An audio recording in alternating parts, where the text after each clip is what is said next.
जी, मैं इस वक्त मौजूद हूँ सऊदी दारकूमत रियाद के प्रिंसेस नूरा यूनिवर्सिटी में, जहाँ पे इंटरनेशनल बुक फेयर का जो मेला है वो सज चुका है। मेले में तकरीबन 25 मुख्तलिफ ममालिक के 200 पब्लिशर ने यहाँ पे अपने जो हैं वो स्टॉल लगाए हैं। इन स्टॉल पर तकरीबन 2.5 लाख से ज़्यादा जो बुक्स हैं वो मौजूद हैं। यहाँ पे वो किताब बीनी के जो शौकीन हैं वो हज़ारों की तादाद में यहाँ पे आ रहे हैं।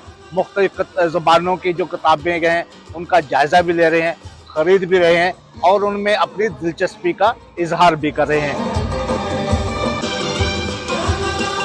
आज मेरे पहली दफ़ा सऊदी अरब इंटरनेशनल बुक फेयर पे आने का मौका मिला है, तो यहाँ मैंने देखा कि लोग हज़ारों की तादाद में जो लोग हैं वो बुक से मोहब्बत करने वाले जो शौकीन हैं वो आ रहे हैं और इधर से इल्म का ख़जाना जो है ना वो लेकर जा रहे हैं।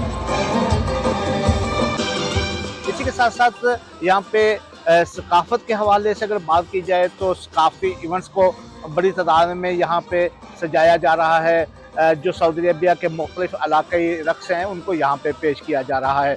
इसी के साथ साथ हैंडीक्राफ्ट जो दस्तकारियाँ हैं उनके हवाले से 2025 जो सऊदी अरब का साल है उसको यहाँ पे करार दिया गया है और उस हवाले से भी यहाँ पे एक स्टॉल लगाया गया है, जहाँ पे जो मुल्की और गैर मुल्की हैं उनकी बड़ी तादाद उस स्टॉल में दिलचस्पी ले रही है। और वहाँ पे जो सऊदी ख़वातीन हैं वो बराह रास्त जो है वो दस्तकारियाँ बनाते हुए भी दिखाई दे रही हैं।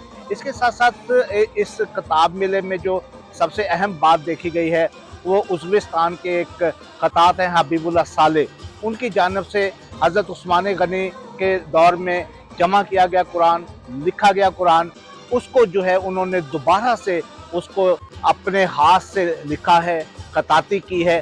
तो इस लिहाज से ये किताब मेला जो बड़ा ही अहम है। बहुत सारे पाकिस्तानी भी यहाँ पे आ रहे हैं और इस किताब मेले में शिरकत कर रहे हैं।